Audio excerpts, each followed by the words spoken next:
আসসালামু আলাইকুম ওয়া রাহমাতুল্লাহি ওয়া বারাকাতুহু। প্রিয় ভাই ও বন্ধুগণ, আপনারা কেমন আছেন? আশা করি সবাই ভালো আছেন।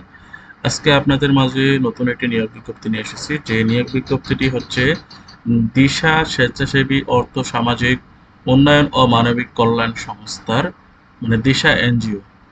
তো ভিডিওটি শুরু করার আগে একটা কথা বলতে চাই, যারা আমাদের চ্যানেলে নতুন তারা চ্যানেলে সাবস্ক্রাইব করে রাখবেন, কারণ আমরা নিত্য নতুন চাকরির খবর দিয়ে থাকি।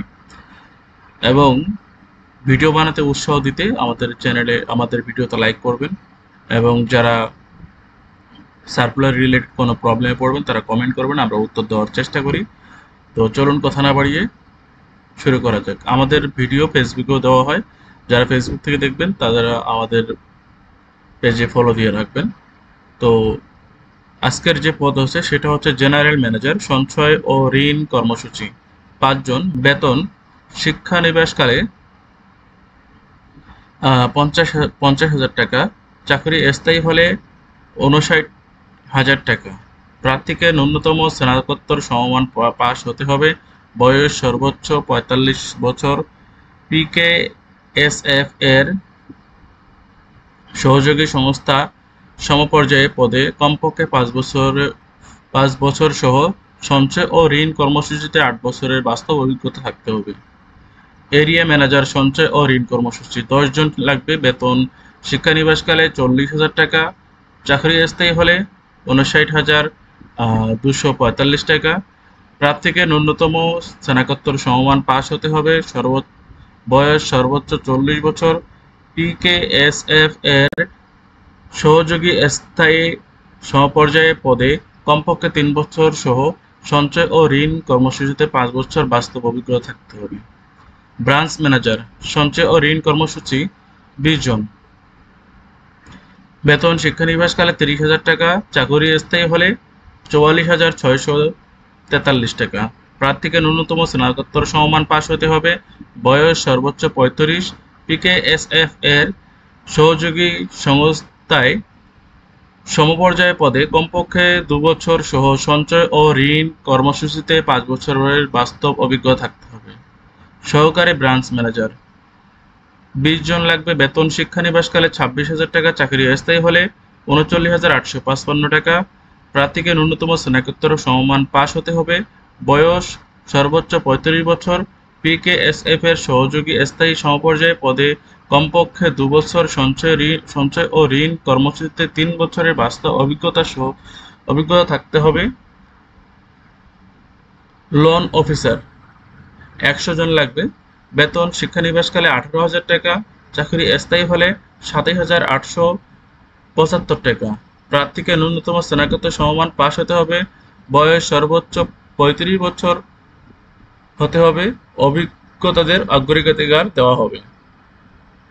শর্তাবলী: 6 মাস শিক্ষানিবাস কাল শেষে সংস্থার নির্ধারিত বেতন কাঠামোভুক্ত হওয়ার পর বছরে 2টি উৎসব ভাতা, বৈশাখী ভাতা, বার্ষিক ইনক্রিমেন্ট, কর্মী কল্যাণ তহবিল সুবিধা, কন্ট্রিবিউটরি প্রভিডেন্ট ফান্ড, যেগুলো সুযোগ সুবিধা দেওয়া হবে আর কি। এছাড়াও যোগদানকালীন যাতায়াত ভাতা এবং মোবাইল বিল, জ্বালানি বিল, উৎসব ভাতা, পারফরমেন্স বোনাস, আবাসন সহ সংস্থার অন্যান্য সুবিধা দিয়ে প্রাপ্য হবেন। সকল প্রার্থীকে মাঠ পর্যায়ে অবস্থান করতে হবে। চাকরিতে যোগদানকালে 1, 2, 3 নং পদের জন্য 12,০০০ টাকা এবং 5, 4 নং পদের জন্য 10,০০০ টাকা জামানত ফেরতযোগ্য প্রদান করতে হবে। এছাড়াও এসএসসি পাশের মূল সনদপত্র অফিসে জমা প্রদান করতে হবে। প্রয়োজনে সাময়িক হস্তান্তরযোগ্য। আগ্রহী প্রার্থীগণকে স্বস্তে লিখিত পূর্ণ জীবন বৃত্তান্ত, আবেদন, শিক্ষাগত যোগ্যতা, সনদপত্র সত্যায়িত অনুলিপি, জাতীয় পরিচয়পত্র অনুলিপি, নাগরিকত্ব সনদপত্র, সদ্য তোলা 4 কপি পাসপোর্ট সাইজের রঙিন ছবি, সংশ্লিষ্ট কাজের অভিজ্ঞতার প্রমাণপত্র যদি থাকে।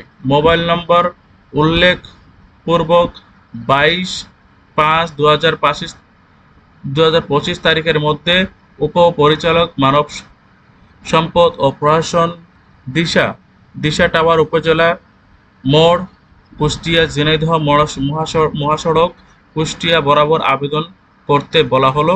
খামের উপরে পদের নাম উল্লেখ করুন।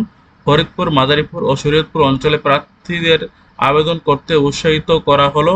উল্লেখ্য, অতি অধিকতর যোগ্যতাসম্পন্ন প্রার্থীদের ক্ষেত্রে শিক্ষাগত যোগ্যতা ও বয়সসীমা স্থিতিশীলযোগ্য। বেতন ভাতা আলোচনা সাপেক্ষে নির্ধারিত করা হবে। যাদের অভিজ্ঞতা বেশি থাকবে তাদের জন্য আহ, আলোচনা সাপেক্ষে বেতন নির্ধারণ করার সুবিধা আছে, এবং ফরিদপুর, মাদারীপুর এবং শরীয়তপুরের মানুষদেরকে মানে আবেদন করার জন্য বলা হয়েছে, এবং 22/5/2025 মধ্যে আবেদন করতে বলা হয়েছে। এবং যে টাকা জমা করতে বলা হয়েছে, যে টাকা ফেরতযোগ্য, মানে আপনাকে আবার ফেরত দেওয়া হবে, যে এমন টাকা দিতে বলা হয়েছে। তো আজকে নিয়োগ বিজ্ঞপ্তিটা ছিল এই পর্যন্তই। তো আশা করি সবাই ভালো লাগছে। যদি ভালো লাগে থাকে তাহলে আবারও বলতেছি, চ্যানেলে সাবস্ক্রাইব করে, ভিডিওতে লাইক করে, এবং কোনো প্রকার প্রশ্ন থাকলে ভিডিওতে কমেন্ট করবেন। আজকে এ পর্যন্তই। ভালো থাকবেন, সুস্থ থাকবেন। আল্লাহ হাফিজ।